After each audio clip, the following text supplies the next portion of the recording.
Hey everyone, this is Chani Dinani welcoming you to Magnate Brains, एक ऐसा channel जहां आपको मिलती है स्कूल एजुकेशन बिल्कुल फ्री ऑफ कॉस्ट। साथ ही साथ अगर आप different courses like spoken English course, NTSC, olympiad, the complete curriculum of English medium like from kindergarten to class 12th and same goes with Hindi medium, यानी कोई भी बच्चे हैं जो हिंदी मीडियम को बिलोंग करते हैं, यूपी बोर्ड को बिलोंग करते हैं एक्सेट्रा एक्सेट्रा, प्लीज़ उन्हें बताइए कि उनके लिए भी पूरे वीडियोस अपलोड होते हैं हिंदी मीडियम में, यानी कि उनके पूरे करिकुलम को इन हिंदी लैंग्वेज समझाया जाता है on the channel Magnet brains Hindi. साथ ही साथ आप लोग कभी ना कभी डेफिनेटली कॉम्पिटिटिव एग्जाम के लिए ज़रूर फाइट करोगे, यानी you would prepare for it, तो क्यों ना उसे अभी से प्रिपेयर करने लगे, because you get all the courses like IIT JEE NEET, then you get UPSC SSC bank other related exams जिसके लिए आप प्रिपेयर कर सकते हो again free of cost from the channel Magnet Brains. अब इतने सारे कोर्सेज हैं, where will you go search type, मतलब इतना ज़्यादा टाइम कंज्यूमिंग प्रोसेस है ये, so you would not like to waste your time, right? So आपके लिए सारे कोर्सेज, सारे वीडियोस एक ही जगह पे प्रॉपरली अरेंज कर कर आपको दे दिए जाते हैं, सो दैट आप जस्ट क्लिक करें और आपको वीडियो मिल जाए। सो ये चीज़ जो है वो पॉसिबल है मैग्नेट ब्रेन्स की वेबसाइट पर विजिट कर कर। So how will you go and website को विजिट कैसे करोगे, how would you explore the courses and access the respective videos, सब कुछ बताऊंगी in detail towards the end of the video, but right now we can get back to our topic. So you know that we are talking about comprehension, यानी कि हम जो भी reading skills होती हैं and understanding them, comprehending them, वो चीज़ें समझ रहे हैं। We are done with the introduction where I got kind of some points on the board, जहाँ मैंने आपको बताया about what exactly is comprehension, why you need to study it, what is the importance of comprehension, and what are the things that you need to practice or work upon before you solve the questions. साथ ही साथ in the previous video, that is the beginner level, I gave you good questions क्योंकि उसमें आपको कई words सीखने को मिले हैं and you understood how would you read the passage very quickly and get it in your brains, तो वो चीज़ भी हम देख चुके हैं। But now it's time to step on the third step, that is going to be the intermediate level, और उसी पे based हम कुछ questions solve करेंगे।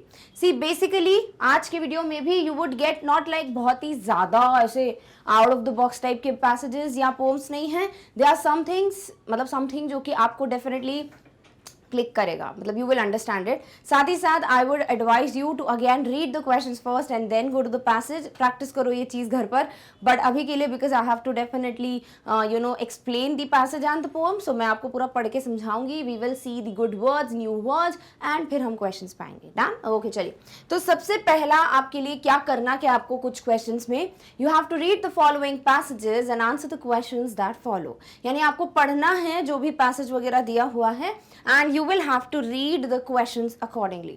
The passage is, one of the mysteries and beauties of Sikkim is the Shanggu Lake high above the ground. तो ये थोड़ा explanation है of this particular place, ठीक है? सिक्किम पे एक शांगू लेक है, उसके बारे में आपको description दिया है and such passages are ऐसे होते हैं कि अगर आप इसको पढ़ने बैठ जाते हो ना in the initial stage, यानी कि अगर आप questions ना पढ़कर सीधे passage पढ़ लेते हो, सो समवेयर आपको थोड़ा सा लगता है कि अरे बाप रे अच्छा क्या था, फिर क्या था, इन्फॉर्मेशन स्किप हो रही है एंड एवरीथिंग, तो वो चीज़ नहीं होनी चाहिए। सो प्लीज़ हमेशा क्वेश्चन पढ़ के फिर आना, बिकॉज जैसे हम क्वेश्चन पे मूव करेंगे विल रियलाइज कि क्वेश्चन कितने आसान थे, ठीक है?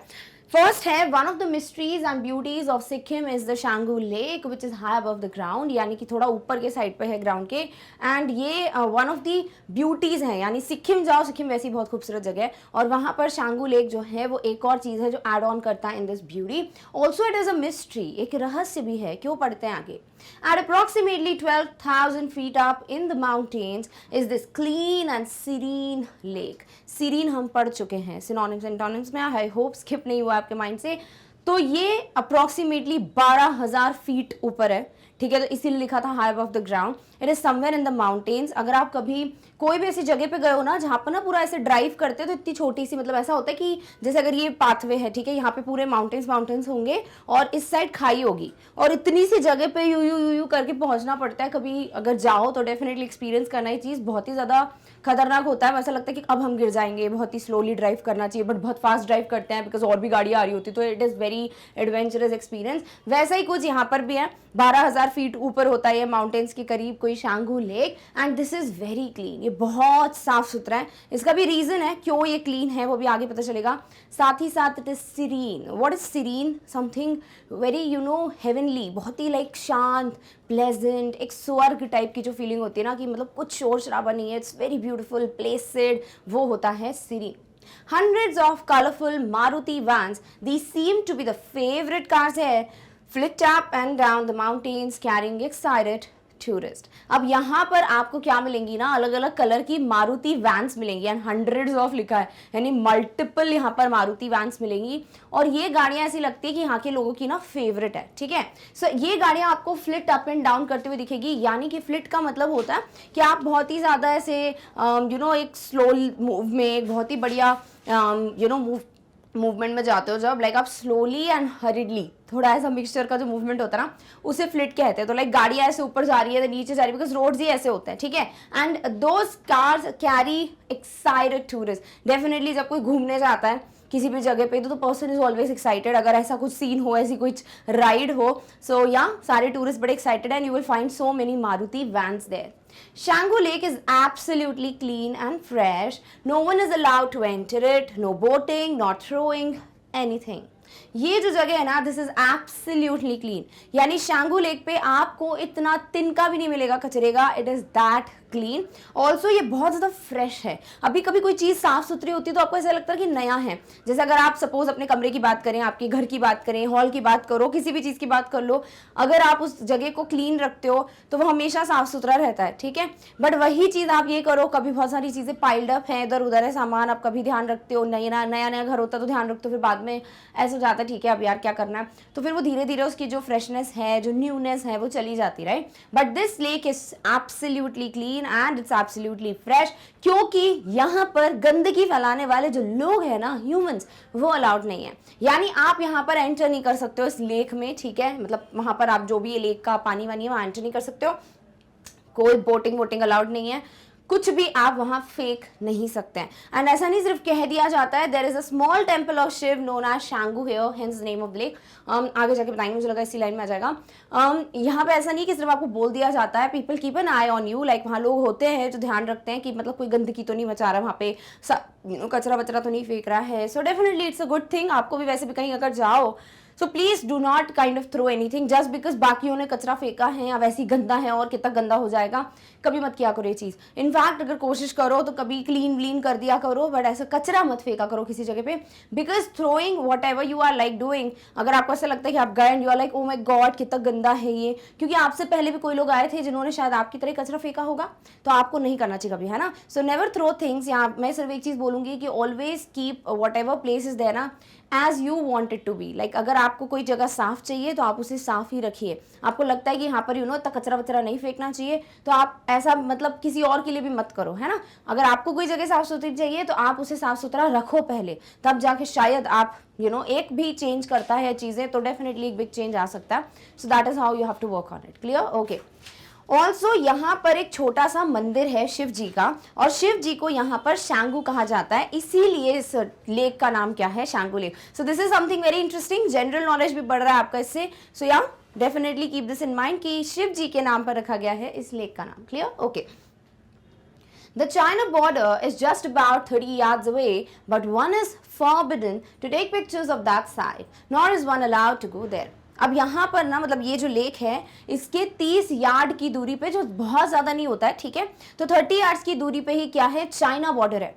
बट वहाँ पर लोगों को फोटोग्राफ्स क्लिक करना अलाउड नहीं है, बिकॉज ये हमारे में होता है कि हम कहीं भी जाते हैं और ऐसा बॉर्डर वॉर्डर दिखता है हमको कि भैया मैं इधर पर हूँ, अभी सिक्किम में, उस साइड चाइना है, तो पीपल आर लाइक, उनको बहुत ज़्यादा ऐसा होता है कि they want to click pictures, photographs, so that is not allowed. यानी कि क्लिकिंग इज नॉट अलाउड वहाँ पर, ठीक है। फॉरबिडन का मतलब होता है रोका जाता है, रोक लगाई गई है। Nor is one allowed to go there, ना ही किसी को वहाँ जाने का अलाउ किया जाता है, ना तो आप फोटोग्राफ्स क्लिक कर सकते हो वहाँ का, ना ही आप वहाँ पर जा सकते हो। Army personnel man the border and they also keep track of the cars, the people who go up and down the mountains. तो होता क्या है ना, आर्मी पर्सनल जो है ना वो man the border, man the border का मतलब क्या होता है, उसको प्रोटेक्ट करते हैं, वहाँ पर ध्यान रखते हैं कि कोई देख तो नहीं रहा है या फिर कोई फोटोग्राफ्स क्लिक तो नहीं कर रहा है, बिकॉज इट्स वेरी सीक्रेट या सीरियस चीज़ ना बॉर्डर है, तो दैट्स वाई वहाँ पर मैन द बॉर्डर का मतलब they protect, they take care of it and they also keep track of the cars और वहाँ कितनी गाड़ियाँ आई हैं उसका भी पूरा पूरा हिसाब रखते हैं। And the people who go up and down the mountains, कितने लोग ऊपर जा रहे हैं माउंटेन पे मतलब देखने लगे, कितने लोग वापस आ रहे हैं, सब चीज़ों का ध्यान वहाँ रखा जाता है। And you know when there is this much strict security and this is you know there are so many strict rules and people are there to kind of make you follow it, तो definitely फिर साफ सफाई you know proper घूमना वूमना, इतना ज़्यादा serious matter create ना होना, ये सब चीज़ें हो जाती हैं वहाँ पे फॉलो, है ना। तो वही चीज़ आपको यहाँ पे देखने को मिल रही है। Done, okay. A thick mist suddenly flows at any time, hence tourists are asked to go down to the plains before noon, especially as winter sets in, as it can be quite dangerous. यहाँ पर एक बहुत ही thick mist का मतलब होता है धुंध। वैसे भी ना ऐसी जगह जहाँ पे होती है ना बहुत ज़्यादा माउंटेन के ऊपर, या ऐसे जो मैं आपको भी बता रही थी जो रास्ते होते हैं वहाँ जनरली जैसे जैसे आप ऊपर बढ़ते जाते हो आपको वहाँ धुंध और यू नो बिल्कुल ऐसा लगता है कि बादल चल रहे हैं, लिटरली ऐसा पूरा फील आता है आपको। तो ये भी कंडीशन वहाँ पर फॉलो होती है कि भाई वहाँ पर कभी कभी ना बहुत ज़्यादा धुंध जो है वो फैल जाता है एट एनी टाइम, और कभी भी ऐसा हो सकता है, ऐसा नहीं है कि फिक्स होगा कि इस वेदर में होगा, इस मंथ में होगा या एक्सेट्रा एक्सेट्रा। और इसीलिए टूरिस्ट को हमेशा they are asked to go down to the plains before noon, कि भैया जैसे जैसे दोपहर हो जाए उसके पहले ही प्लीज आप वापस चले जाओ, बिकॉज उसके बाद कुछ नहीं कह सकते कि धुंध वगैरह छा जाए तो फिर डेफिनेटली बहुत रिस्की होता है। हाउ वुड द ड्राइवर सी ना कि कैसे वो करेंगे ड्राइव, तो दैट इज ऑल्सो समथिंग जिसकी वजह से इनको बिफोर नून बोल दिया जाता है that you should leave the place, specially as winter sets in as it can be quite dangerous. And definitely जैसे जैसे सर्दियां आने लगती हैं डेफिनेटली विंटर्स के टाइम पे तो ये बहुत ही ज़्यादा सीरियस हो सकता है। So yeah to avoid such dangerous situations where a person may kind of you know get into trouble, इसीलिए दे अवॉइडेड बिफोर हैंड, और वो मना कर देते हैं कि भैया आप अब आगे मत बढ़ो, you should just get back. The twists and turns on the mountain side are quite sharp, as I told you. Literally this is one of the like सबसे ज्यादा खतरनाक, लाइक खतरों का खिलाड़ी वहाँ पर होता है वो ड्राइवर, बिकॉज वो ऐसे करके zigzag बिल्कुल कैसे कैसे रोड होता है, एंड अगर वो थोड़े से भी गलत डायरेक्शन में चले गए ना लिटरली वहाँ खाई होती है। सो या जो ये ट्विस्ट और टर्न्स यानी घुमावदार जो रोड है they are quite sharp, it is not like बहुत ज़्यादा टाइम मिलता है आपको, they are like zig zig zig zig, तो ऐसे बिल्कुल शार्प टाइप के रोड्स होते हैं। The main animal here is the yak, a long-haired placid animal. If you want आप yak का फोटोग्राफ देख सकते हो। वैसे आई थिंक आप लोगों ने yak पढ़ा ही हुआ है, बिकॉज ABCD में आप Y for yak कई बार पढ़ते हो, राइट। सो yak जो है वो यहाँ का मेन एनिमल है, इसके बहुत बड़े बड़े बाल होते हैं और ये बड़ा शांत सा जानवर होता है। It is not like very dangerous और यू नो ऐसा फ्यूरियस टाइप का गुस्से वाला नहीं होता है, बड़ा प्लेसेड होता है, more of a cousin of the horse and the donkey, and it looks like कि ये दूर का रिश्तेदार है, कजन है किसका, घोड़े और गधे का, यानी हॉर्स और डोंकी जैसा मिलता जुलता है ये, तो इसको कहा जाता है कि ये कजिन है इन दोनों एनिमल्स का। And yak rides are the favorite pastime for children. What is pastime? कुछ भी ऐसा करना यू नो जिस एक्टिविटी से अगर आपको बहुत अच्छा लगता है ना, लाइक फेवरेट आप कह सकते हो, टाइम पास कहते हो आप, वैसा ही pastime, like something that you kind of you know enjoy doing it in your leisure time, जब आप बहुत फ्री होते हो और आपको ना कुछ एक्टिविटी करनी होती है, that is what is pass time. तो बच्चों के लिए yak rides जो है ना वो सबसे ज़्यादा फेवरेट होती हैं। क्लियर? ओके। अब आ जाते हैं क्वेश्चंस पे, यानी we are done with the passage. It was interesting right, कुछ नया पता चला है, you got to know different general facts. अब क्वेश्चन पे आते हैं। Now once we will start reading questions, आपको ये क्लियर हो जाएगा कि why am I forcing you guys to read first the questions and then get back to the passage, because कई बार क्वेश्चंस इतने डिफिकल्ट नहीं होते हैं, जस्ट दैट एग्जामिनर चाहते हैं कि आपका टाइम पैसेज पढ़ने में जाए। I had to explain to you the words, that's why मैं फिर से बोल रही हूँ I read it, but otherwise मैं हमेशा क्वेश्चंस पढ़ के फिर आती हूँ पैसेज पे।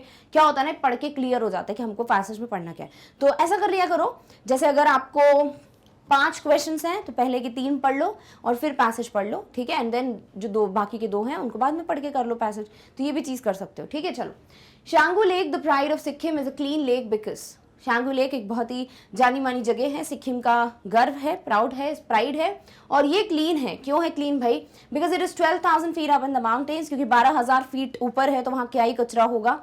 No human activities allowed in this lake, क्योंकि वहाँ पर ह्यूमन एक्टिविटी अलाउड नहीं होती है। Lord Shiva resides here, because वहाँ ऐसा कहा जाता है कि भगवान शिव जी वहीं रहते हैं। नन ऑफ दीज, तो मैंने आपको क्या बोला, गंदगी फैलाता कौन है? Human beings, right. तो वहाँ ह्यूमन एक्टिविटीज ही नहीं है, इसीलिए वो क्लीन है। So yeah if you want to keep something clean, keep the humans away. So option B है, no human activities allowed in this lake. Also ऐसी चीज़ें आपको ना 9th स्टैंडर्ड में इसलिए पढ़ाई जाती है because you are the ones जो कि आप यू नो एक ऐसी जनरेशन हो, might be you can bring a change, right, like I am the generation before you guys, then you come. तो ऐसा हो जाता है कि यू नो आप लोगों को ये सब चीज़ें इसलिए पढ़ाई जाती है कि यू गेट टू अंडरस्टैंड कि कभी घूमने जाओ कहीं पे, कहीं पब्लिक प्लेस पे जा रहे हो, प्लीज़ कोशिश क्या करो कि डस्टबिन वगैरह ढूंढो, वहाँ कचरा डालो, अदरवाइज रख लो कहीं पे एक पॉलीथीन, या सॉरी पॉलीथीन तो यूज़ नहीं करनी चाहिए, एक बैग कैरी किया करो अपने बैग के अंदर छोटू सा, उसके अंदर रख सकते हो आप कचरा, ताकि जहाँ डस्टबिन दिखे वहाँ फेंक दो। तो ऐसे गंदगी फैलाने वाला जो चीज़ है ना, एटलीस्ट आप कोशिश कीजिए कि आप कम करें, अपने भाई बहन को समझाएं, पेरेंट्स को समझाएं, फैमिली को समझाएं, अगर कोई ऐसा कुछ करता है तो। Otherwise yes, if you can just keep the place clean, it's a great quality, right. Okay, चलिए सेकंड क्वेश्चन पे आते हैं।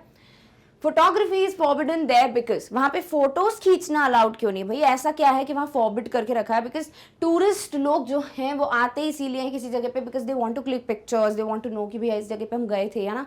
दे want to kind of keep it as एक मेमोरी, ठीक है, as a souvenir sort of कहना चाहिए। So that is something there, but why are they been forbidden? उनको रोका क्यों जाता है? Because there is a reason, it is a sacred place, क्योंकि ये बहुत ही पवित्र जगह है।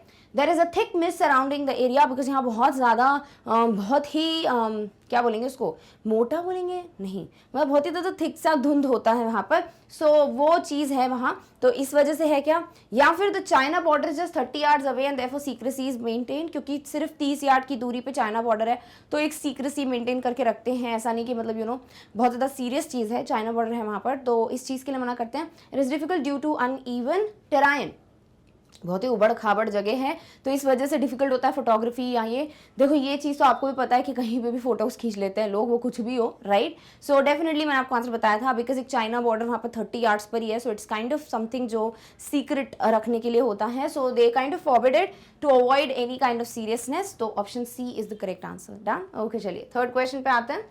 The visit to the lake can prove to be dangerous because of, अभी यहाँ पर जाने के बाद खतरा हो सकता है, तो वो खतरे के रीजंस क्या हो सकते हैं? Like because of what you can feel like it's kind of dangerous. Number 1, thick mist and sharp turns, because वहाँ पे बहुत ज़्यादा धुंध होता है और बहुत ही यू नो अजीब से टर्न्स होते हैं रोड के, so kind of it makes very serious and dangerous for the people, ऐसा कुछ है क्या? दूसरा, the vicinity of China border, because वहाँ से चाइना बॉर्डर दिखता है, so maybe that is something जिसकी वजह से it can be dangerous. Height 12,000 feet ऊपर है, तो क्या उस वजह से ये डेंजरस है?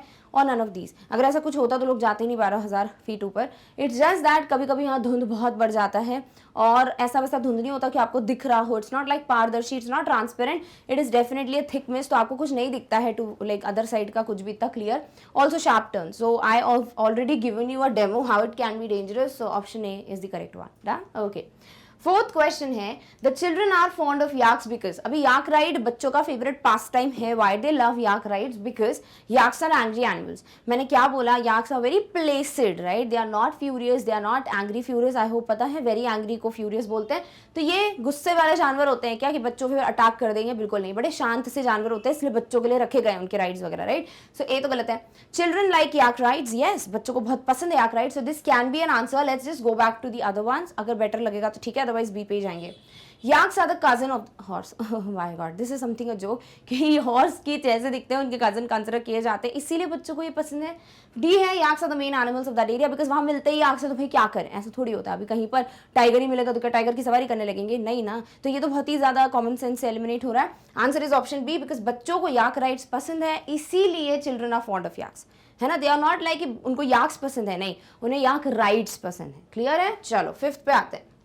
Army personnel man the border, what is the meaning of man here? मैंने आपको बता दिया है, ठीक है। वैसे कभी ऐसा लगता है कि यहाँ ना कुछ होना चाहिए था, आर्मी पर्सनल डैश कुछ तो होना चाहिए था, ये इनकम्प्लीट है शायद, बट ऐसा नहीं है। मैन द बॉर्डर बकायदा लिखा जाता है, ठीक है। और यहाँ मैन का मतलब आई हैव टोल्ड यू, अभी ऑप्शंस पढ़ते हैं। अ पर्सन, कोई भी पर्सन है ऐसा बोल रहा है। Army personnel, a person the border, मैंने आपको क्या बोला है? अगर आपको मीनिंग क्लियर नहीं होता तो क्या करा करो, उस मीनिंग को उस वर्ड की जगह रख के देखा करो, मे बी कुछ क्लियर हो जाए, है ना। So army personnel, a person the border, army personnel and army man the border. एक मिनट, मैन और फिर एक आर्मी मैन बोल दिया, तो आर्मी पर्सनल दिया तो वह, सो this is something weird, right. Third बोलते हैं, army personnel be in charge of the border and army personnel a strong man the border. अगर हम ध्यान से देखें, ऑप्शन सी रखने पे आपका सेंटेंस कंप्लीट भी हो रहा है, राइट। देखो, army personnel be in charge of the border, यानी कि may be they act as the in charge of the border, और वही चीज़ है कि भाई यहाँ पर सारी चीज़ों का ध्यान रखते हैं ये लोग, तो ये इंचार्ज की तरह एक्ट करते हैं, like they just keep everything, like you know एक प्रॉपर वॉच रखते हैं। So answer is option C, which is the meaning of man, ठीक है। So man the border, already I told you, like the kind of protected, the kind of keep a watchful eye, और वही यहाँ पर answer है। Easy, अच्छी चीज़, एक नया चीज़ कुछ पता चला है।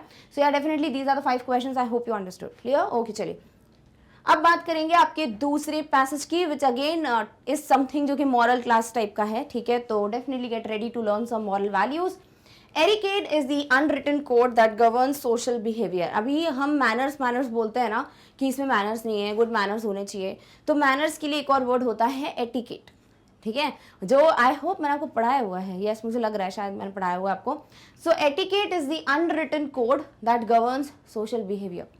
कहीं पे भी कॉन्स्टिट्यूशन में जहाँ मतलब पूरे आपके लॉज वगैरह लिखे होते हैं, what you have to follow as a citizen, कहीं पे भी एटिकेट मेंशन नहीं किए हुए हैं कि आपको हमेशा किसी को ग्रीट करना चाहिए या आपको प्रॉपरली बिहेव करना चाहिए, ऐसे बैठना चाहिए, ऐसे उठना चाहिए, वो चीज़ें कहीं लिखी नहीं है।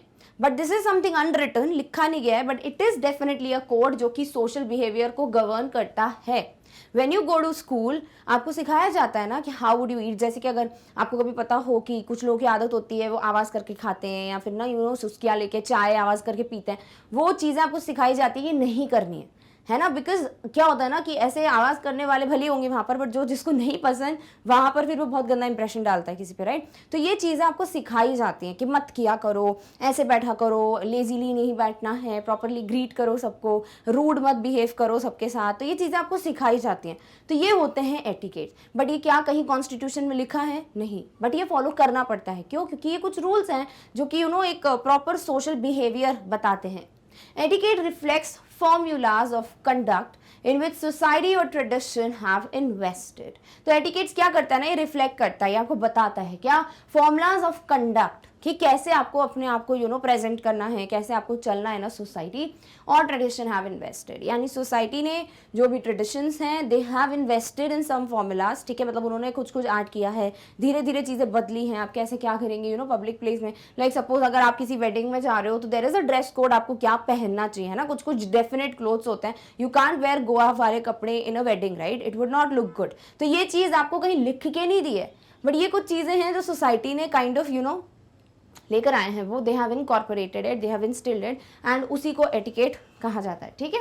Western etiquette tells people to greet friends and acquaintances with warmth and respect. तो यहाँ पर जो वेस्टर्न एटिकेट होते हैं वो ये सिखाते हैं लोगों को कि आपको अपने दोस्तों को ग्रीट करना चाहिए। ऐसा नहीं कि मतलब आप दोस्त से मिले एंड जस्ट चले गए, you should be like hey hi how are you, what's going on, ऐसा करके आप बोलते हो। अंकल आंटी आते तो लाइक नमस्ते अंकल, नमस्ते आंटी, हाउ आर यू, कैसे हैं, ये सब करते हो ना, विच इज़ वेरी गुड, ये बहुत अच्छी आदत है। तो you have to greet your friends and acquaintances. What are acquaintances?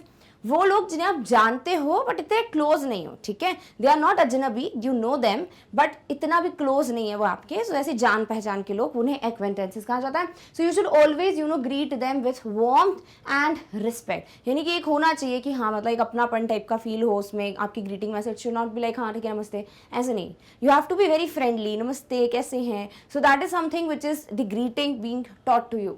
Refrain from insults and curiosity, you have to keep you like yourself away from insulting somebody, right? refrain का मतलब खुद को मतलब दूर रखो उससे, पीछे रहो उस चीज़ से। और वो ये कि आप किसी को इंसल्ट ना करें, you don't be like don't act like very curious कि हाँ बड़े जानना चाहते हो कुछ, मतलब ऐसी चीज़ें नहीं होनी चाहिए। Should be normal and friendly. Offer hospitality equally to guest. आपके घर पे कोई आता है, मेहमान आते हैं, प्लीज़ उनका अतिथि सत्कार यानी hospitality, you should maintain that. आपको रिस्पेक्ट करना चाहिए जो भी आपके घर आता है, मेहमान को अच्छे से ट्रीट करना चाहिए। तो दैट इज समथिंग जो अगेन एटिकेट में आता है। Then wear clothing suited to the occasion, जैसा ओकेजन वैसी कपड़े पहन के जाना, जैसे मैंने अभी एक एग्जांपल दिया, ठीक है, तो वो चीज़ें भी एटिकेट में आती हैं। टॉक प्रॉपर्ली, अच्छे से बात करना। अभी ये इधर पर ऐसा नहीं है कि आप ये नहीं कर सकते वो नहीं कर सकते, डोंट बी लाइक यहाँ पर वैसा मत बन जाना जो कि अरे ऐसे थोड़ी होता है वैसे। They are telling you basic things, यहाँ पे कुछ भी ऐसा आउट ऑफ द बॉक्स नहीं है। Definitely you should talk to everybody very nicely, be kind, be friendly, बड़ी अच्छी आदतें हैं ये। Eat neatly and quietly. When you eat something don't be like, अगर आप किसी होटल में गए हो, रेस्टोरेंट में गए हो, यू आर विद पीपल और आप पूरा खाना फैला रहे हो इधर उधर, है ना, चप चप चप करके खा रहे हो, ये सब गंदी आदत है। So you should not do that. आपको बल्कि डिसेंटली खाना चाहिए। ऐसा नहीं कि आपको नकली बिहेव करना है, बट कोशिश करनी की आदतें हम में आए। जो अच्छी चीज़ें सीखने में क्या बुरा है ना, तो आपको ये सब सीखना चाहिए। अवॉइड डिस्टर्बिंग अदर्स, किसी को परेशान मत करो। इफ यू फील आपके आपकी वजह से कोई डिस्टर्ब हो रहा है, कभी मत करो वो चीज़। Follow the rules of an organisation, कहीं काम करते हो या किसी ऑर्गेनाइजेशन में जाते हो, जैसे लाइब्रेरी जाते हो, लिखा है मेंटेन साइलेंस, कीप क्वाइट, है ना, तो वहाँ पे मेंटेन करो, बिकॉज लोग पढ़ने आते हैं वहाँ पे, तो you have to be quiet. Hospital में जाते हो, बोला जाता है फोन पे जोर से बात मत कीजिए, तो सही बात है, बिकॉज वहाँ पेशेंट्स है ना, कई पेशेंट्स होंगे जो बेचारे सोने की कोशिश कर रहे हैं, सो नहीं पा रहे हैं, तो आपको ये चीज़ें नहीं करनी चाहिए। तो yes, you have to maintain और follow the rules of whatever organisation. Arrive promptly when expected, जब आप किसी सिचुएशन में आपका एक्सपेक्टेशन है कि मतलब किसी और का एक्सपेक्टेशन है कि आपको आ जाना चाहिए, तो you should be there at time. जैसे सपोज कभी कभी होता है ना कि देयर आर सर्टेन थिंग्स जहाँ पे एक्शंस बहुत स्लो होते हैं, इस वजह से you know people lose people, समझ रहे हो, यानी कि समटाइम्स यू रियली फील कि कहीं पे यू नो बहुत ज़्यादा जल्दी एक्शन लिया जाना चाहिए, बट नहीं होता है, बहुत लेट कर देते हैं, यू नो बहुत ही ऐसे इग्नोरेंट बिहेवियर हो जाता है, तो वो चीज़ नहीं करनी चाहिए। Comfort the bereaved, what is bereaved? A person जो वंचित है किसी चीज़ से, जिसके पास ना बहुत चीज़ें नहीं हैं, जो किसी भी प्रकार से वंचित है, उसे बिरीव्ड कहा जाता है, ठीक है। So you should comfort the bereaved, you should not ill treat them कि अरे अरे अरे इसके पास तो ये नहीं है वो नहीं है, तो ऐसा करके नहीं।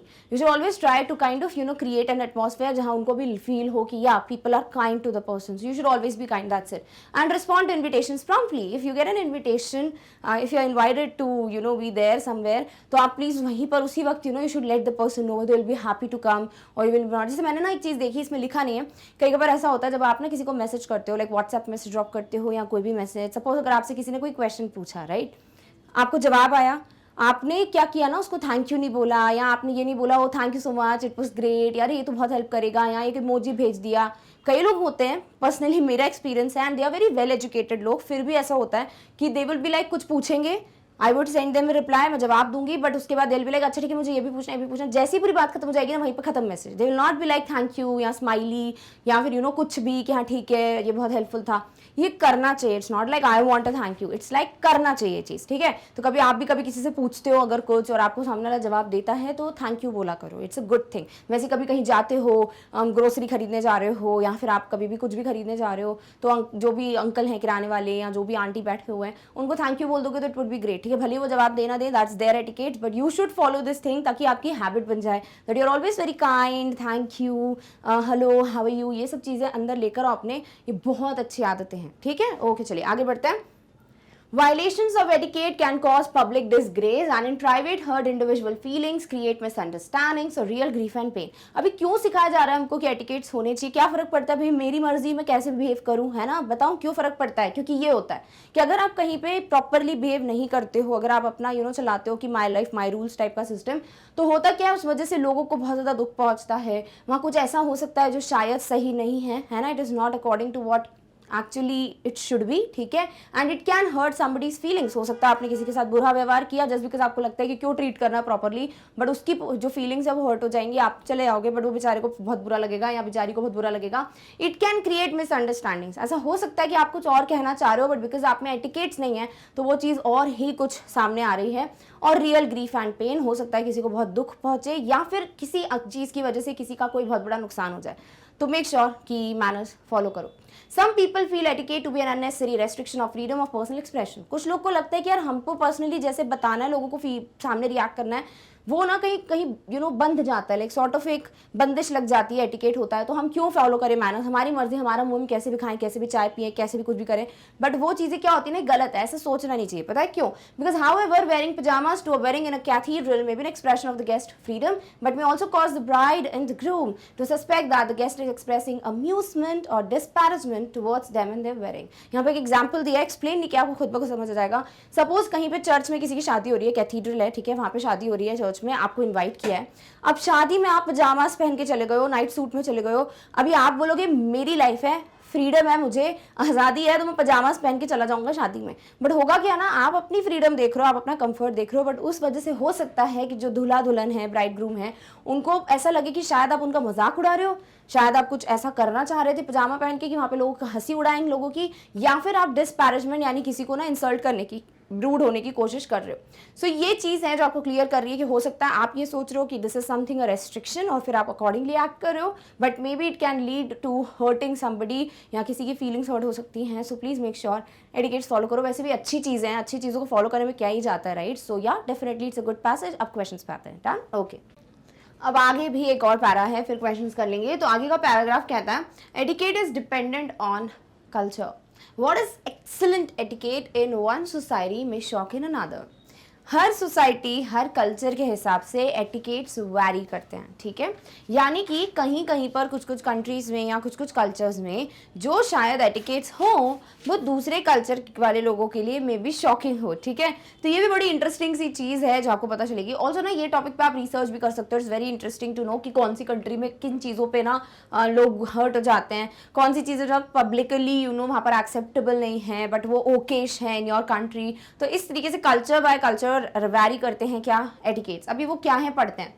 Etiquette can vary widely between different cultures and nations. Definitely अलग अलग कल्चर में अलग अलग नेशंस में एटिकेट्स वैरी करते हैं। देयर कैन बी समवेयर जहाँ पर एक ये चीज़ बहुत सीरियस हो सकती है if you do in public, but ये चीज़ बड़ी नॉर्मल हो सकती है if you do it and follow it in other culture और इन अदर इन नेशन, ठीक है। तो क्या है पढ़ते हैं। जैसे in China a person who takes the last item of food from a common plate without offering it to others at the table is seen as a glutton, whilst in most European cultures he is expected to eat all the food given to them as a compliment to the cooking.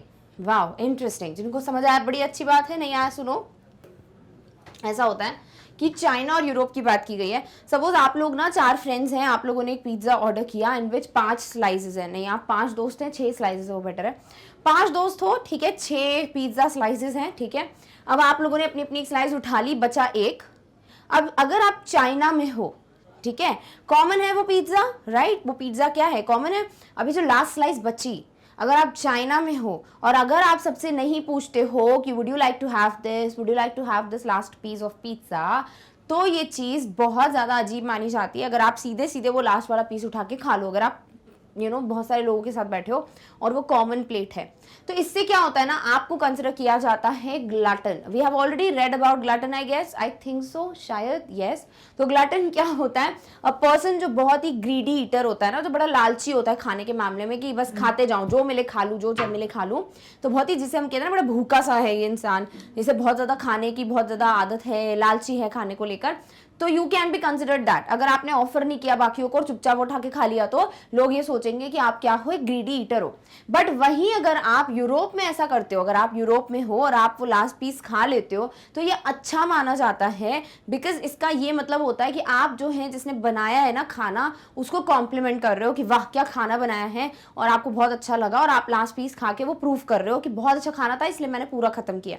तो China में it is something which is not good, आपको बहुत गलत समझा जाएगा कि आप बड़े लालची ईटर हो। बट यूरोप में you will be considered very nice if you just eat it, क्योंकि आपने पूरा खाना फिनिश किया, तो कॉम्प्लीमेंट हो गया ये फॉर द कुक।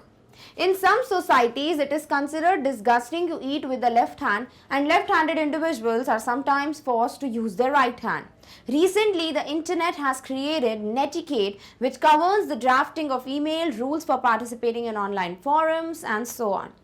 होता क्या है, यहाँ पे लिखा है कि कुछ कुछ जगहों पे तो ऐसा भी होता है कि जो लोग अपने उल्टे हाथ से खाना खाते हैं, बिकॉज कुछ लोग लेफ्ट हैंड ही होते हैं ना, लेफ्ट हैंडर्स होते हैं, तो भाई उनकी आदत होती है वो वैसे ही खाना खाएंगे। तो कुछ जगहों पे ये भी गलत माना जाता है और उन लोगों को फोर्स किया जाता है to eat with the right hand. Now it can be like, सबके अपने व्यूज हो सकते हैं वेदर इट्स रॉन्ग और right, but society has created, we don't know, मतलब कुछ नहीं कह सकते हम, सबका अपना अपना ओपिनियन है। मेरा अलग होगा, आप लोग का अलग होगा, वैसे मोस्टली लोगों को ये गलत ही लगेगा शायद, बट ठीक है, वट एवर इट इज़। तो ये चीज़ मानी जाती है कि वहाँ लेफ्ट हैंड से खाना खाना मना होता है, राइट हैंड से खाने पे फोर्स किया जाता है। तो भैया हर जगह अपने अपने रूल्स हैं जो ठीक है, वहाँ की सोसाइटी फॉलो कर रही है, तो कोई इशू नहीं है। सो ये चीज़ें हैं जो आपको पता चलती हैं। ऑल्सो अभी ना कुछ टाइम पहले, लाइक कुछ टाइम मतलब बहुत टाइम हो गया, इंटरनेट ने नेटिकेट क्रिएट किए हैं। व्हाट आर नेटिकेट नहीं पता हमको, ये समझ ज़रूर आ रहा है कि भाई एटिकेट में एन जोड़ दिया है, राइट, ऐसे ही कुछ किया है। तो इसका मतलब क्या है, थोड़ा हिंट आपको यहाँ से मिल जाएगा। ये नेटिकेट वो चीज़ें होती हैं जो कि ईमेल लिखने का, ड्राफ्ट करने का, मतलब जब आप ईमेल बनाते हो उसको ड्राफ्ट करना कहते हैं। अभी भेजा नहीं आपने, जैसे अगर आप ईमेल्स वगैरह लिखते हो कभी, तो आप जैसे ईमेल लिख के उसको भेजोगे नहीं, अगर उसे वापस बंद कर दोगे तो वो एक ड्राफ्ट की तरह सेव हो जाएगा कि भाई आपने जो लिखा है वो रखा हुआ है, आपको सही लगेगा तो आप भेज दोगे तो वो सेंट में आ जाएगा, ठीक है। तो ड्राफ्ट कैसे करते हो ईमेल को, उसके अलावा ऑनलाइन चीज़ें अगर हैं, फॉर्म्स हैं, तो उसमें कैसे पार्टिसिपेट करोगे, यानी कि नेट पर यूज़ किए जाने वाले एटिकेट्स, यानी rules to be used on internet, उन्हें नेटिकेट कहा जाता है, ठीक है। तो ये भी चीज़ें डिज़ाइन की गई हैं ताकि हर जगह प्रॉपर रूल्स हों, so that people follow them. Done, okay. अब जाते हैं हम प्रश्नों पे। 6 क्वेश्चन, 5 क्वेश्चन पहले पैसेज के कर लिए, अब 6 क्वेश्चन पे आते हैं। Choose the most appropriate title for the passage. Appropriate title के लिए आपको पूरा पैसेज पढ़ना पड़ता है, तो once you find this question don't be like अब तो आगे का क्या ही पढ़ना है मेरे को, मैं बाकी का पढ़ लेता हूँ, पैसेज पढ़ लेता हूँ ताकि मैं इस क्वेश्चन का आंसर जान जाऊँ। नहीं, आप ना बाकी के भी क्वेश्चन पढ़ लिया करो सो दैट आपको बाकी के भी आंसर पैसेज में मिल जाए। समझ आ रहा है? तो सबसे अप्रोप्रिएट टाइटल क्या है? पूरा पैसेज पढ़ चुके हैं, आप ऑप्शंस देखते हैं। Etiquettes and manners. एटिकेट और मैनर्स क्या होता है? वेस्टर्न एटिकेट क्या होता है? वो है title. Etiquette and culture, and the fourth one is importance of culture. देखो यहाँ पर एटिकेट की तो बात की गई है फॉर श्योर, ठीक है, तो ऑप्शन डी तो एलिमिनेट हो जाता है बिकॉज कल्चर का इंपॉर्टेंस नहीं बताया है, कल्चर के हिसाब से एटिकेट्स का वेरिएशन बताया है, राइट? तो ऑप्शन डी गलत है। बचता है क्या? वेस्टर्न एटिकेट को। क्या सिर्फ वेस्टर्न एटिकेट्स बताए हैं? नहीं, हर तरीके के एटिकेट्स बताए हुए हैं, किसी कल्चर पे डिपेंड कर किसी कंट्री का, तो सिर्फ वेस्टर्न एटिकेट नहीं, वो एक एग्जाम्पल दिया था। नेक्स्ट आते हैं etiquette and culture, etiquette and manners. अब देखो यहाँ पर एटिकेट्स की बात की गई है डेफिनेटली, क्या कल्चर की बात की गई है? यस, एटिकेट कल्चर के हिसाब से चेंज हो रहा है, तो ये बेस्ट टाइटल हुआ। तो ले देके चारों टाइटल्स में से डी था जो आप सीधे सीधे एलिमिनेट कर सकते थे। ए बी सी में आपको थोड़ा फाइट करना पड़ेगा, which is the best one और द मोस्ट अप्रोप्रिएट वन, जैसे कि क्वेश्चन मांग रहा है। So answer is what? Answer is option C, etiquette and culture. Done? Okay, 7th पे आते हैं। Fill in the most appropriate word social behaviour blank by the unwritten code etiquette. यानी कि सोशल बिहेवियर जो है वो बाय अनरिटन कोड, ये हमने कहीं तो पढ़ा है अनरिटन वाला, कहाँ पढ़ा है? चलो वहीं पहुंचते हैं। तो आपको पैसेज की पहली लाइन में ही मिल जाएगा ये, etiquette is the unwritten code that governs social behaviour. ठीक है, एटिकेट क्या है? अनरिटन कोड है जो कि गवर्न करता है सोशल बिहेवियर को। पढ़ लिया? आप क्वेश्चन पे जाते हैं, ठीक है। Social behaviour dash by the unwritten code etiquette. Etiquette is the unwritten code which governs the social behaviour, यानी गवर्न वर्ड है जो मिसिंग है, राइट? अब देखते हैं यहाँ पे क्या दिया हुआ है। Decides is governed, shows is shown. अब यहां आ जाता है आपका रूल ऑफ एक्टिव पैसिव, ठीक है। इसीलिए हम सारे टॉपिक्स पढ़ते हैं और ये बहुत ही बेहतरीन तरीके से जो आईओ होता है ना, वो आपको बेहतरीन तरीके से सारे टॉपिक्स को मर्ज करके चेक कर लेता है कि आपको कितना कुछ आता है। यहाँ पर आप गवर्न देख के वैसे टिक कर सकते हो ऑप्शन बी, बट माइट भी आपको ऐसा लग सकता है कि क्यों हम इस गवर्न लिखेंगे, वहां गवर्न्स लिखा है, तो चलो गवर्न सा मिलता जुलता कुछ हम डिसाइड्स टिक कर देते हैं, ठीक है। बड़ी गलत है। क्यों? क्योंकि पहले था कि एटिकेट गवर्न्स सोशल बिहेवियर। अब क्या कर रहे हैं हम? ऑब्जेक्ट को सब्जेक्ट बना रहे हैं, सब्जेक्ट को ऑब्जेक्ट बना रहे हैं, तो हम क्या करते हैं? हम लिख देते हैं बाय और जो भी अब बन चुका है आपका object, right? So bye the unwritten code etiquette, यानी बाय एटिकेट। रही बात गवर्न्स की, गवर्न्स क्या है? V1 का S फॉर्म है। V1 का S फॉर्म यानी सिंपल प्रेजेंट टेंस। हमें पता है हम क्या करते हैं, सिंपल प्रेजेंट टेंस होता है तो पैसिव वॉइस में चेंज करने के लिए हम is, M, are plus V3 का रूल लगाते हैं, ठीक है। अगर वैसा मतलब कोई डाउट आया ही नहीं, आपने सीधे सीधे इस गवर्न कर दिया, great, I am proud of you. But if you feel कि नहीं मेरे को थोड़ा कंफ्यूजन हुआ था, तो this is how you can prove it कि बाकी ऑप्शंस क्यों नहीं, ठीक है। सो आप इज एम आर V3 में चेंज कर देते हो, V3 हो जाएगा गवर्नड, बिकॉज सोशल बिहेवियर एक ही चीज है, एक प्रॉपर एंटाइटी है, तो लिखोगे इज, बन जाएगा इज गवर्न। डन है। तो एक्टिव पैसिव से प्रूव कर दिया मैंने कि यहाँ पर आंसर इज गवर्नड ही क्यों आ रहा है। So you will tick what? Option number B. Isn't it interesting? Also active passive voice जिसने नहीं देखा है, प्लीज मेक श्योर कि आप वो वीडियो देख लो, आप सारे क्वेश्चन सॉल्व कर लो जो मैंने आपको बिगनर इंटरमीडिएट अचीवर्स में कराए हुए हैं। डन? ओके। नेक्स्ट क्वेश्चन है, the etiquette should not be broken because. Etiquettes को ब्रोक नहीं करना चाहिए, यू शुड फॉलो एटिकेट्स। क्यों? Because it may cause public disgrace. Break इसलिए नहीं करना चाहिए क्योंकि इससे शायद पब्लिक डिसग्रेस हो, okay. Because it may cause shock, because इसकी वजह से पीपल कैन गेट शॉक्ड, उनको ऐसा लग सकता है कि ये क्या था, ठीक है। And because it may hurt feelings, okay, hurt feelings तो हमें क्लियर है, right. And it can cause public disgrace, हो सकता है कभी बहुत ज्यादा प्रॉब्लमेटिक हो जाए, डिसग्रेसफुल हो जाए सिचुएशन। थर्ड वाला भी अब यहाँ पर चूज करना ही पड़ेगा because yes all of this answer हो सकता है। So yes it may cause shock भी दिया हुआ है आपके पास में, so it's not something out of the box. I hope you got it, all of these are the correct options. Done? Okay. 9th पे आते हैं, etiquette and culture are blank. Etiquette और कल्चर क्या है? इंटरडिपेंडेंट है, एक दूसरे पे डिपेंड करते हैं, डिपेंडेंट्स हैं, डिपेंड करते हैं, एक्सीलेंट है, बहुत ही बढ़िया हैं, और ये बिल्कुल अलग है। अलग तो बिल्कुल भी नहीं है, और एक कोई चीज किसी पे डिपेंड नहीं है बल्कि एक दूसरे पे ये डिपेंडेंट है। So they are interdependent, right? They are not independent, they are interdependent. So answer हो जाता है आपका option number A, which is the most appropriate one, कि एक दूसरे पे डिपेंड करते हैं। जैसा कल्चर वहां के वैसे एटिकेट्स हैं, एटिकेट्स किस पे डिपेंड कर रहे हैं? कल्चर पे कर रहे हैं। समझ आ गया? तो इंटरडिपेंडेंट। डन? ओके। नेक्स्ट है which word in the passage means insult. कौन सा वर्ड है जिसका मतलब इंसल्ट है? आप जाकर ढूंढने मत लगना, पहले इन वर्ड्स को पढ़ लो। डिजायर, कुछ इच्छा करना। ग्लटन, एक ग्रीडी ईटर होना, बहुत ही ज्यादा लालची तरीके से जो खाना खाता है वो। डिस्पैरेजमेंट नहीं पता, डी देख लो। हॉस्पिटैलिटी यानी मेहमान नवाजी, ये तीनों तो पता होगा राइट। डिस्पैरेजमेंट मैंने आपको बताया इंसल्टिंग टाइप का। So insult is the meaning of which word? Disparagement, जो आपके अभी कैथीड्रल वाला एग्जाम्पल दिया ना उसमें दिया हुआ है। Done, okay. नेक्स्ट आते हैं पोअम पे, ठीक है। Read the following poems carefully and answer the questions that follow. First poem is that's what she said और ही। अब यहाँ पर आपको क्वेश्चन दिया हुआ है पोअम वाला, ठीक है, और आपका क्वेश्चन है डेफिनेटली पोअम पढ़ो, समझो और क्वेश्चंस आंसर करो। डेफिनेटली पैसेज से ज़्यादा कभी कभी पोअम्स बड़ी डिफिकल्ट हो जाती हैं, बट कभी कभी because most of the times poems understandable होती हैं। इट्स जस्ट दैट कुछ वर्ड्स आ जाते हैं जिसकी वजह से आप शायद थोड़ा ऐसे हो सकते हो कि बाप रे ये क्या था। तो पोअम पढ़ लेते हैं। दैट्स व्हाट शी सेड और ही, तो ये तो वो चीज़ है जो उसने कहा था, वो उसने लड़का है लड़की है कुछ भी, वो यहाँ पर लिखा हुआ है। I wish you friend the finest thing that can wish for you, not health nor wealth nor luck but just a spirit of bamboo. I wish you friend, मैं जो भी यहाँ पे पोइट हैं वो बोल रहे हैं कि भाई मैं तुम्हें जो अपने दोस्त हैं या सभी के लिए बोल रहे हैं, मैं तुम लोगों को विश करता हूँ सबसे ज़रूरी चीज़, मैं तुम लोगों को हेल्थ, अच्छा स्वास्थ्य या बहुत पैसा, वेल्थ विश नहीं करूंगा, ना ही मैं विश करूंगा कि तुम्हारी किस्मत अच्छी रहे, गुड लक रहे, बल्कि मैं तुम्हें विश करूंगा एक स्पिरिट ऑफ बैम्बू। बैम्बू जो होता है ना, वो कितनी भी स्टॉर्म आ जाए, कितना भी तूफान आ जाए, वो हिलता विलता है बट कभी ब्रेक नहीं होता है, बेंड हो जाता है बट ब्रेक नहीं होता। तो बैम्बू की स्पिरिट ऐसी मानी जाती है कि जो हारता नहीं है कभी, ठीक है, यानी कि वो हमेशा कैसी भी सिचुएशन हो, कैसी भी अनफॉर्चुनेट सिचुएशन हो, बहुत कठिन लाइफ हो, बहुत ज़्यादा स्टॉर्मी वेदर हो, बिल्कुल भी अप्रोप्रिएट वेदर ना हो, तो भी बैम्बू जो है वो टूट नहीं जाता है, वो गिर नहीं जाता है, और इसीलिए वो जाना जाता है, ठीक है। तो स्पिरिट ऑफ बैम्बू यानी कुछ भी हो जाए, you lack smart, you will not give up, you will not quit, that is what is the spirit of bamboo. Bend with the wind, जो हवा के साथ बेंड होता है, एंड द सर्वाइव, यानी हवा तेज आती तो वो क्या करता है ना, बेंड हो जाता है, तो फिर इससे वो बच जाएगा, सर्वाइव कर जाएगा, भी वही रहेगा, हटेगा ही नहीं, बार बार हवा या विंड बहुत तेज आती रहेगी, या तो वो बिल्कुल डटा हुआ कुछ भी नहीं कर रहा, तो क्या होगा ना, एक बार फाइनली इतना फोर्स पड़ेगा कि वो टूट सकता है। ये क्या करता है, अपने आप को बेंड कर लेता है, तो फिर कितनी भी आंधी तूफान आ जाए वो सर्वाइव कर जाता है।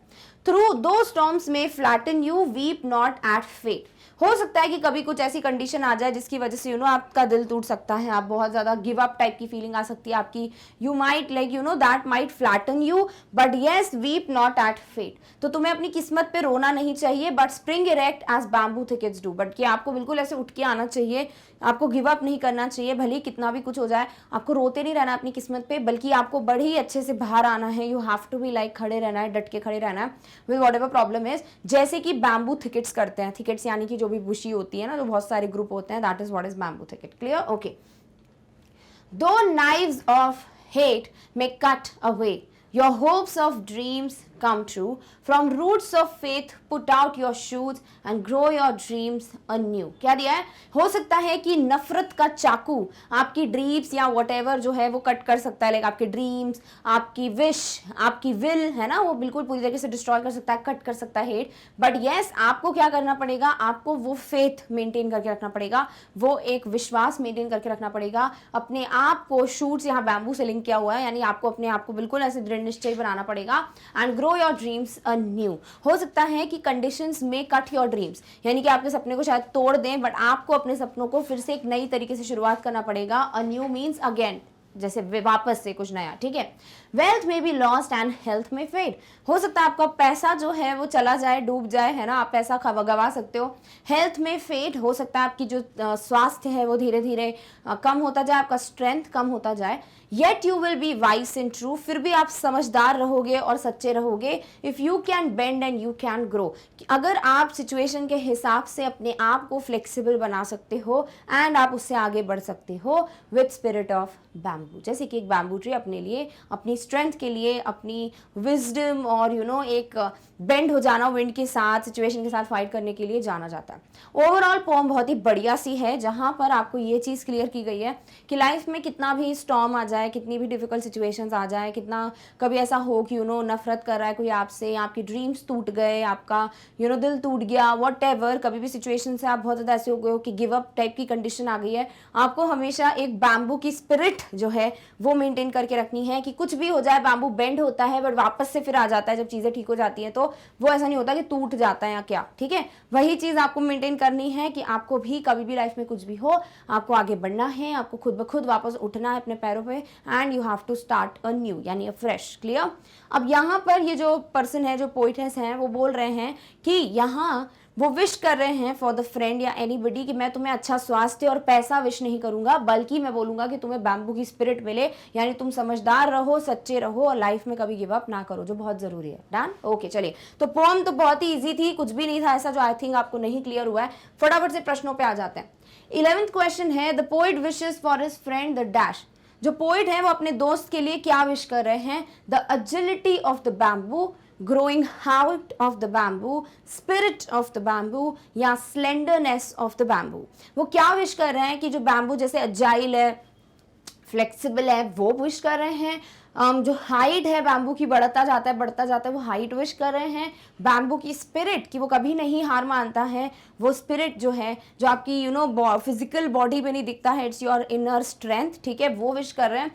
या जो बैम्बू बहुत ही स्लेंडर सा है, पतलू सा है, वो विश कर रहे हैं। सो डेफिनेटली यहाँ पर answer spirit of the bamboo, it's so easy, right. Option C को टिक कर दीजिए। फिर आते हैं 12th पे, the poet asked his friend to weep over his fate. जो पोइट है वो अपने दोस्त से बोल रहे हैं कि तुम अपनी किस्मत पे रोया करो, वीप करो, break down in a storm, तूफान आ जाए तो ब्रेक डाउन कर जाओ, यानी कि बिल्कुल हार मान जाओ। एजिटेट ओवर हिज हार्डशिप, अपनी प्रॉब्लम्स को लेकर इरिटेट हो, परेशान हो, गुस्से वाले हो जाओ। Stand erect at all times, कुछ भी हो जाए, फेट खराब हो, किस्मत खराब हो, कंडीशन खराब हो, डेंजरस सिचुएशन आ जाए, हार्डशिप्स आ जाए, वैसे ही दृढ़ निश्चय बन के खड़े रहो। Yes, this is the thing जो वो विश कर रहे हैं। बाकी तो नेगेटिव है तो वो क्यों विश करेंगे? So option D is the correct answer. 13th है, having the qualities of a bamboo will make his friend blank. अगर किसी में भी बैम्बू की क्वालिटीज होंगी तो उससे वो जो दोस्त है वो कैसा हो जाएगा? Will make his friend wise and true, वो समझदार और सच्चे हो जाएंगे। Will make his friend weak and sick, वो बड़े कमजोर और बीमार से हो जाएंगे। वेल्दी एंड हेल्दी, पैसे वाले और स्वास्थ्य अच्छा हो जाएगा। लकी एंड हैप्पी, बहुत ज़्यादा किस्मत वाले हो जाएंगे और खुश हो जाएंगे। तो बाकी चीज़ें वो बोलते हैं कि जा सकती है, आना जाना रहेगा, बट वाइज रहोगे, ट्रू रहोगे तो बेस्ट है। इसीलिए ये है जो चीज़ वो बोलते हैं कि ये मेंटेन रहेगा अगर बैम्बू स्पिरिट आ जाती है उस पर्टिकुलर पर्सन में। तो डन। ओके। 14th है, the spirit of bamboo is. अभी पढ़ रहे हैं बैम्बू स्पिरिट, बट ये है क्या? बैम्बू की स्पिरिट क्या होती है? इट इज जॉयस, वो कुछ भी हो जाए बढ़िया रहता है, खुश रहता है। सैड, बहुत दुखी रहता है बैम्बू स्पिरिट। या एंग्री, बैम्बू स्पिरिट मतलब गुस्से में रहना। रेस्टलेस, यानी बिल्कुल क्या हो जाना, हैरान परेशान हो जाना, that is restless. You can't like control your self कि बस सब कुछ जल्दी जल्दी मिल जाए। तो यहाँ पे एक ही चीज है जो बेस्ट है, पॉजिटिव है, बहुत आसान हो गया। Option number 8 choice. Clear? Okay. 15th है, but spring erect as bamboo thickets do is an example of. अब यहाँ आ गई है आपकी पोएटिक डिवाइसेस, जिससे रिलेटेड आपको क्या बोलते हैं, एक वीडियो मिल जाएगा ऑन द चैनल जिसमें मैंने सारी लिटरेरी डिवाइसेस वगैरह कवर की हुई है, कैसे आप आइडेंटिफाई करते हो, ठीक है। तो ये क्वेश्चन सैम्पल में दिया है इसलिए आई हैव इंक्लूडेड। अब मुझे नहीं पता कि whether they are definitely going to ask poetic devices और नॉट। प्रीवियस ईयर क्वेश्चंस करेंगे तो आपको और क्लियर पिक्चर मिल जाएगा, बट या अगर यहाँ पर 4 सीखने को मिल रही है तो सीख लो पोएटिक डिवाइसेस। पहला है सिमिली। सिमिली क्या होता है? और ऑप्शन नंबर सी मेटाफर, ये एक साथ पढ़ेंगे, ठीक है। सबसे पहला आता है आपका option A simile, and then आप आ जाते हो दूसरे ऑप्शन पे जो कि है मेटाफर। अब इन दोनों में एक चीज है जो बिल्कुल कॉमन है, सेम है, वो है कंपैरिजन, ठीक है। दोनों को ही किसी ना किसी चीज को किसी और से कंपेयर या तुलना करने के लिए यूज किया जाता है, बट दोनों में एक डिफरेंस भी है कि मेटाफर में जब भी कंपैरिजन हो, किसमें? मेटाफर में, तो ये कुछ शब्द हैं जिनका इस्तेमाल नहीं करता है, वो है वर्ड एज, वर्ड लाइक, इसका इस्तेमाल नहीं करता है। यानी कंपैरिजन होगा तो ऐसा नहीं होगा कि दिस लुक्स लाइक दिस, या फिर it is as beautiful as this, नहीं, ये वर्ड्स आएंगे ही नहीं। बट जब भी कंपैरिजन में ये वर्ड्स आ जाएं तो वो कहलाता है सिमिली, यानी हो रहा हो कंपैरिजन तो दोनों देख लिया करो। अगर वर्ड्स एज या लाइक हो रहा हो यूज तो आप सिमिली को टिक करें, अगर नहीं हो रहा है तो प्लीज मेटाफोर को टिक करें। डन है, ठीक है। नेक्स्ट आते हैं एलिट्रेशन पे। एलिट्रेशन में क्या होता है, जो स्टार्टिंग का वर्ड होता है ना, जैसे कि ये बट में ब, स्प्रिंग में स, स्प्रिंग, स्प्रिंग, स्प्र, ठीक है, ये हो रहा है वर्ड। देन इरेक्ट में ई, एज में ए, देन यू हैव बैम्बू तो ब, देन थिकेट में थ वर्ड है जो स्टार्टिंग में आ रहा है, एंड डू में ड वर्ड आ रहा है। तो ये जो स्टार्टिंग के वर्ड्स हैं अगर एक ही लाइन में रिपीट होते हैं बहुत बार तो फिर एलिट्रेशन होता है। जैसे यहाँ पर हो क्या रहा है ना, बट और बैम्बू, तो ब और बै हो रहा है, तो डिफरेंट है, ठीक है। साथ ही साथ स्प्रिंग जो है वैसे स कुछ नहीं आ रहा है, डू का ड नहीं हो रहा है रिपीट, तो ये क्या है, एलिट्रेशन नहीं है। बट यही यहाँ पर होता, जैसे कि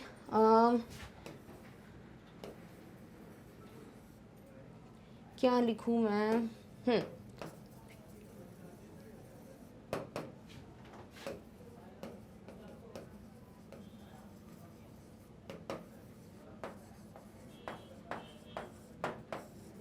ठीक है, the beauty of the place is beautiful, ठीक है, अगर ऐसे लिखा हुआ है तो यहाँ पर beauty, beau, and then you have beautiful का beau, it is same right, बिल्कुल स्टार्टिंग में बीच में नहीं आ रहा है, सेम साउंड आ रहा है, तो ये एलिट्रेशन है। क्लियर है। वैसे एलिट्रेशन के कई एग्जांपल्स हो सकते हैं बट अभी मेरे दिमाग में यही आया है, सो this is what is alliteration. फिर बचता है रिपीटेशन, खुद बोल रहा है रिपीट होगा, कुछ कुछ कुछ तो रिपीट होता रहता है, लाइक तो तब हो जाता है रिपीटेशन।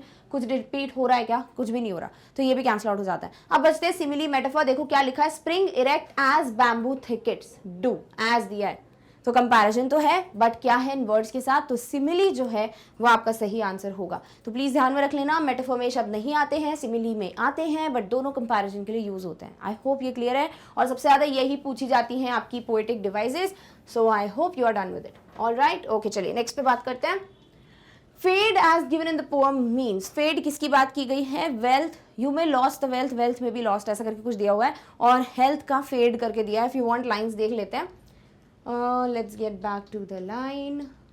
Yes, यहाँ पे दिया हुआ है wealth may be lost and health may fade। तो यहाँ पे फेड का मतलब क्या है, क्योंकि जनरली फेड का मतलब होता है कि जब रंग फीका पड़ जाता है ना तो हम यूज करते हैं फेड का। जैसे कि अगर मैं बोलूँ कि कोई ड्रेस है उसको बार बार आप धो देते हो, कई बार यूज कर चुके हो उसको, तो फिर ना कलर क्या होता है, फीका होता जाता है, तो वो फेड कहलाता है। दूसरा फेड होता है जैसे कि अगर आपको कोई चीज ना, जैसे बहुत तेज आवाज सुनाई देगी, अगर गाड़ी यहाँ पर ही चल रही है, अभी गाड़ी जैसे जैसे दूर जाएगी क्या होगा, आवाज धीरे धीरे धीमे धीमे धीमे धीमे धीमे होती जाएगी, तो वो फेड हो रही है। जैसे फेंट कहना करना भी कहते हैं, पेंटर हो रही है वॉइस।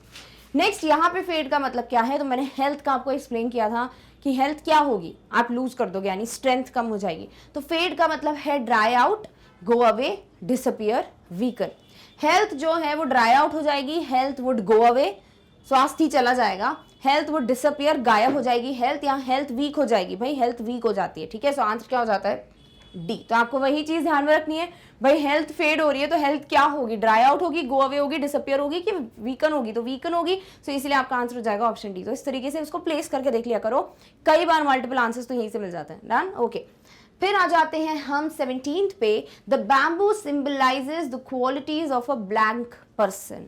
बैम्बू किस तरीके के इंसान की क्वालिटीज के बारे में बात कर रहा है, bad person, flexible person, mischievous person की टॉल पर्सन। कोई पर्सन जो बहुत बुरा है, कोई पर्सन जो बड़ा फ्लेक्सिबल है, जैसी कंडीशन आती है उस तरीके से डील कर लेता है, मिस्चीवियस है, बहुत ही मस्तीखोर है, टॉल है, बड़ा ऊंचा है, हाइट बहुत बड़ी है। तो हाइट का, मस्ती करने का, बैड का कोई लेना देना नहीं है। फ्लेक्सिबल होना इज द वर्ड, जो मैंने आपको थोड़ी देर पहले एक्सप्लेन करते वक्त भी बोला था, that you should be flexible with the conditions. If you face certain hardships, please be very strong, fight with it. If you feel you have good days, enjoy them, be happy, ठीक है। तो इस तरीके से flexible होना बड़ा जरूरी है। अब आ जाते हैं आपकी आखिरी और नेक्स्ट पोएम पे इस पर्टिकुलर वीडियो के लिए। I wandered lonely as a cloud। भाई एक बादल की तरह मैं भटक रहा था बिल्कुल अकेले। I wandered lonely as a cloud that floats on high over vales and hills, When all at once I saw a crowd, a host of golden daffodils. क्या दिया हुआ है, ध्यान से सुनो. यहाँ पोइट कह रहे हैं कि मैं जो हूँ एक बादल की तरह अकेले भटक रहा था, जो कि पहाड़ियों के ऊपर नीचे जो है फ्लोट करते रहते हैं, वैसे मैं भी फ्लोट कर रहा था. फिर मैंने क्या देखा, बहुत सारी भीड़, किस चीज की, host of golden daffodils. Daffodils फूल होते हैं, तो उन फूलों को मैंने देखा. Beside the lake beneath the trees, जो लेक के पास थे, पेड़ों के नीचे थे. Fluttering and dancing in the breeze, जो हवा चल रही थी उस हवा में ये फ्लटर कर रहे थे. जो फूल है वो आगे पीछे ऐसे ऐसे बैक एंड फोर्थ होते हैं, तो फ्लटर करना कहते हैं उसको. डांस कर रहे हैं ऐसा वो बता रहे हैं, जैसे फ्लावर्स, ऐसा लग रहा है कि वो डांस कर रहे हैं इस ठंडी हवा में. Continuous as the stars that shine and twinkle on the Milky Way, they stretched in never-ending line along the margin of a bay. क्या दिया हुआ है कि बिल्कुल जैसे स्टार्स नहीं होते, तारे नहीं होते जो कंटिन्यूसली चमकते रहते हैं मिल्की वे में बिल्कुल लाइन से, वैसे ही ये फूल लाइन से लगे हुए हैं. और वहां पर जो एरिया है सी कोस्ट का, वहां पर 10,000 saw I at a glance, tossing their heads in sprightly dance. यानी कि मैंने करीबन 10,000 ऐसे फूल देखे होंगे जो मैंने मतलब एकदम से मेरी झलक नजरें पड़ी, और ये अपने हेड जो है वो टॉस कर रहे हैं, यानी कि आगे पीछे इस तरीके से जो डांसिंग हो रही है वैसे टॉस कर रहे हैं. इन स्प्राइटली डांस, यानी बड़ी खुशी से नाच रहे हैं फ्लावर्स, ऐसा लग रहा है. The waves beside them danced, but they outdid the sparkling leaves in glee. A poet could not be but gay in such a jocund company. क्या दिया हुआ है कि वेव्स बिसाइड देम डांस, ये फूल लगे हुए हैं, फूल नाच रहे हैं, उनके पीछे से लग रहा है जो लहरें हैं, जो वेव्स हैं वो भी नाच रही हैं. But they outdid the sparkling leaves in glee, but ये जो है इन्होंने आउटडू कर दिया, यानी कि बिल्कुल कंपटीशन दे दिया, हरा दिया.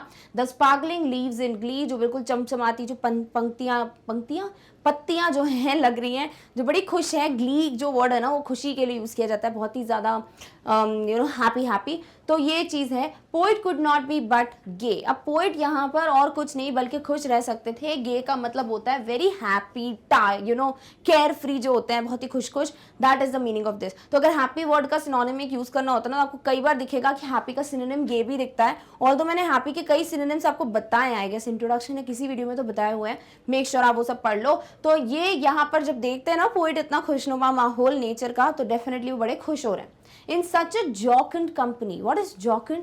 जॉकंड का मतलब ही होता है बड़ी खुश मिजाज, हैप्पी सी, carefree. That is what is jocund. तो ग्ली, गे एंड जॉकंड सब हैप्पीनेस के लिए यूज यहाँ पर किए गए. I gazed and gazed but little thought what wealth the show to me had brought. अब यहाँ पर वो जो है पोएट वो गेज किए जा रहे हैं, यानी वो ध्यान से भी उसको घूरे ही जा रहे हैं पूरे फूलों को, जो इतनी खुशनुमा सा माहौल है प्रकृति का, वो देख देख के खुश हो जा रहे हैं. And then this person had a little thought what wealth the show to me had brought. यानी कि ये कितना अच्छा ये जो पूरा पर्टिकुलर मैं देख रहा हूँ नेचर का काम, इतना खूबसूरत सा जो हैप्पीनेस है, जो मुझे भी हैप्पीनेस दे रहा है, this is the real wealth जो मुझे यहाँ से मिल रही है. For oft when on my couch I lie, यानी फॉर ऑफन, अक्सर जब मैं अपने सोफे पे बैठा रहता हूँ, काउच पे बैठा रहता हूँ या लेटा रहता हूँ. इन वेकेंट और इन पेंसिव मूड, या तो कुछ मतलब ऐसी खाली बैठे हुए या फिर पेंसिव मूड है. What is pensive?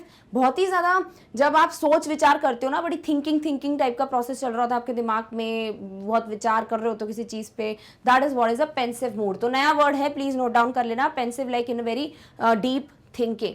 They flash upon the inward eye which is the bliss of solitude. तो यहाँ पोइट कहते हैं कि जब भी मैं ज़्यादातर इस मूड में होता हूँ, सोच रहा होता हूँ कुछ, तो एकदम से ये सारी चीज़ें जो है ना वो मेरी अंदरूनी आंखें जो हैं, यानी कि मेरी आंखें बंद है, मुझे अंदर से मतलब ये सब कुछ दिख रहा होता है, जो हैप्पीनेस थी ये सब कुछ, जो कि बहुत ही अच्छी बात है. Of solitude. सॉलिट्यूड तो हमारा बेस्ट फ्रेंड है भाई, हमने इतनी बात की है इस वर्ड के बारे में. जो बच्चे जब से मतलब सिनोनिम्स एंटोनिम्स बनाया मैंने ओलंपियाड के, अगर आप तब से बने हुए हैं तो आपको पता होगा कि हमने सॉलिट्यूड कितनी बार पढ़ा हुआ है, राइट. तो सॉलिट्यूड मीन्स बहुत ही एकांत, जब आप अकेले होते हो, कोई नहीं होता, लाइक बहुत ही एकांत टाइप में होते हो, वहां पर सबसे खुशी की बात है पोइट के लिए वो ये सारी मेमोरीज हैं. And then my heart with pleasure fills, और फिर पोइट कहते हैं मेरा दिल जो है वो खुशियों से भर जाता है. And dances with the daffodils, और फिर मैं जब भी सोचता हूँ इन डांसिंग फूलों के बारे में, इतनी खूबसूरती के बारे में, प्रकृति के बारे में, मेरा दिल भी नाच उठता है, झूम उठता है. यानी पोइट यहाँ पर ये सारी चीजें बता रहे. क्लियर है? तो अच्छी सी पोएम है, आई होप सब क्लियर हो गया. कई वर्ड्स मिले आपको. You got the word Glee. Glee तो वैसे आपके लिटरेचर में बहुत यूज होता है, तो पता होना चाहिए आपको. गे का मीनिंग आपको पता चल गया है, जॉकंड का मीनिंग पता चल गया है. इसके अलावा you got to know about pensive, हाँ बाकी ब्लिस भी मैंने बता दिया, और सॉलिट्यूड तो हम पढ़ ही चुके हैं. डन. तो इस तरीके से पोएम क्लियर है. Alright, okay. अब देख लेते हैं पहला क्वेश्चन इस पोम पे, यानी सीरीज का 18th question. With what has the poet compared rows of daffodils? With rows of milky way, with rows of glistening leaves, with rows of twinkling stars, या ऑल ऑफ दीज? सबसे compare किया है क्या? तो फटाफट से देख लो, ये लाइन जहाँ पे वो बोल रहे हैं continuous as the stars that shine and twinkle on the milky way, यानी मिल्की वे से नहीं, मिल्की वे पे जो सितारे होते हैं वो जैसे चमक रहे हैं ना, उससे कंपेयर किया है. ठीक है, तो मिल्की वे वाला अगर नहीं आ रहा है तो डेफिनेटली ऑल ऑफ दीज नहीं आएगा. ऑल ऑफ दीज नहीं आएगा तो रोज ऑफ ट्विंकलिंग स्टार्स है जो बेस्ट लग रहा है. सो आंसर क्या हो जाएगा आपका? Option number C. Done. Okay. 19th है, the poet became happy after seeing daffodils as. poet बड़े खुश हो गए daffodils को देखकर. ऐसा क्यों? because they look like twinkling stars, because वो चमचमाते सितारों जैसे दिखते हैं. because they shine brightly, brilliantly, because वो चमकते हैं बहुत बढ़िया तरीके से. because वो बड़े खूबसूरत दिख रहे हैं. they look beautiful, they will give fond memories to him, because उससे बहुत अच्छी एक मेमोरी मिलेगी पोइट को. क्योंकि जब भी पोइट जो हैं बहुत ही गहरे विचार विमर्श में चले जाएंगे, बहुत ही सैड से मूड में चले जाएंगे, तो ये चीज़ें उनकी आंखों के सामने आती हैं, ये सब चीज़ें उनके दिमाग में आती हैं जिससे बड़े खुश हो जाते हैं. That is something which is the bliss of the solitude, right? So answer क्या हो जाएगा? ऑप्शन डी, बिकॉज इससे उनको प्यारी प्यारी मेमोरीज मिलती हैं. डन. ओके. 20th क्या है? How were the daffodils dancing? Daffodils कैसे नाच रहे थे? Tossing their heads in morning from one direction to the other, यानी वो अपना सर जो है वो ऊपर से नीचे से टॉस कर रहे हैं. Gazing and moving in one direction, एक जगह घूर के और एक ही डायरेक्शन में मूव कर रहे हैं. Floating over the clouds, clouds के ऊपर फ्लोट कर रहे हैं, या नन ऑफ द अबव? तो ये नहीं उड़ रहे हैं, फ्लोट नहीं कर रहे हैं बादलों के ऊपर, ना ही ये किसी डायरेक्शन में मूव कर रहे हैं, ये टॉस कर रहे हैं अपने पैर ना सर को. सो आंसर क्या हो जाता है आपका? Option number A, which is the way जिस तरीके से ये डैफोडिल्स डांस करें. क्लियर? ओके.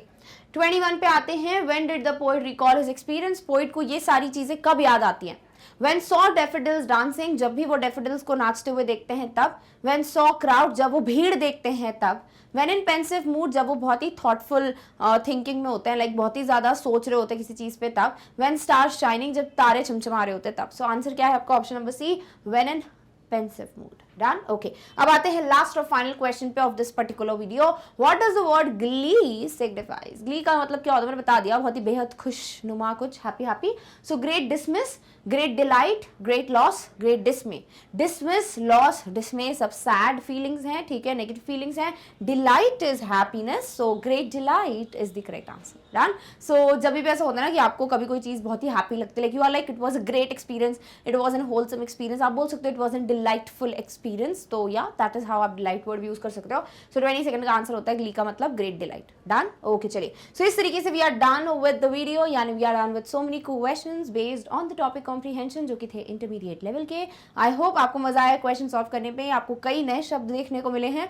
बट अब बारी आती है किसकी भाई? अब बारी आती है वेबसाइट के बारे में डिस्कस करने की, क्योंकि आपको अगर बाकी के कोर्सेज, बाकी के वीडियोस को एक्सप्लोर या एक्सेस करना है रिस्पेक्टिवली, तो मैं आपको बता देती हूँ what is the best way out. Instead of going on YouTube, typing, searching, scrolling, I would suggest कि आप वेबसाइट विजिट करें, because you will not only get to know about different courses, but also आप बहुत easily access कर पाओगे videos, and your time would not be consumed as it would be in the case of YouTube. Clear? Alright. So करना क्या है? Google पे जाके type करना है magnetbrains.com. जैसे ही वेबसाइट ओपन करोगे आपके सामने ये पेज आ जाएगा, और इस पेज पे आपके सामने सारे कोर्सेज होते हैं. ठीक है, आप क्या करो, आप किसी कोर्स पे क्लिक कर दो जिसके भी वीडियोस आपको देखना है. सपोज आप इंग्लिश मीडियम पे क्लिक करेंगे तो आपको क्लासेस मिलेगी जिसपे आपको स्कूल का करिकुलम जो है उससे रिलेटेड वीडियोस मिल जाते हैं. ठीक है, तो इंग्लिश मीडियम के क्लिक करते हो, आप क्लास चूज करते हो, सब्जेक्ट चूज करते हो, वीडियो चूज करते हो, टॉपिक वगैरह, आपको वीडियो मिल जाता है. Same goes with Hindi medium. अगर आप हिंदी मीडियम के स्टूडेंट हैं, आपको यूपी बोर्ड का सिलेबस या हिंदी मीडियम का कोई भी टॉपिक जो है वो पढ़ना है, क्लिक कीजिए हिंदी मीडियम पे and you get the videos बहुत ही आसान तरीके से. Spoken English course, as the name suggest, you get to know कि आपको इंग्लिश कैसे बोलनी चाहिए, क्या वो शब्द है जो आप सीख सकते हो. ये वीडियोस देख के भी आप ओलंपियाड के लिए थोड़ी थोड़ी प्रेपरेशन पता है कैसे कर सकते हो, बिकॉज आपको word of the day meal जाता है, आपको रीडिंग करने को मिल जाता है. स्पोकन इंग्लिश कोर्स में कभी क्लिक करना, आपको डिफरेंट डिफरेंट वीडियोस मिलेंगे, आपको तरीके पता चलते हैं, आपको how you should sit in a restaurant, what you should not drink in a restaurant, how you should talk to a waiter. There are so many different exciting videos जो आप देख सकते हो. So click on spoken English course. NTSC olympiad आपको बखूबी पता है, click करके आप आ सकते हैं अपने सब्जेक्ट पे. देन IIT-JEE, नीट, यूपीएससी, जैप कैब, SSC, अदर कॉम्पिटेटिव एग्जाम्स के लिए अगर कुछ भी प्रिपेयर करना अभी से, you want to be the master, please click on it. Suppose for example आपको ओलंपियाड पढ़ना आज के लिए, आपने क्लिक किया, आपके सामने ओलंपियाड के सब्जेक्ट्स आ जाएंगे. चूज द सब्जेक्ट जिसके आपको टॉपिक्स देखना है. Suppose you clicked on 9th IEO, you get respective topics, click on the topic to get the video. Suppose आपने क्लिक किया सिलेबस ओवरव्यू पे, वीडियो आपके सामने साक्षात प्ले होना चालू हो जाएगा and this is how it is easy to get to the videos in just few clicks. और आपको इसीलिए वेबसाइट जो है वो बताया जाता है कि भाई क्यों विजिट करना चाहिए, बिकॉज डेफिनेटली आपका समय बचता है, साथ ही साथ आप जो भी नया आ रहा होगा ना उसको मिस नहीं करोगे, आप वो वॉच कर लोगे and you will get to know great things. Done.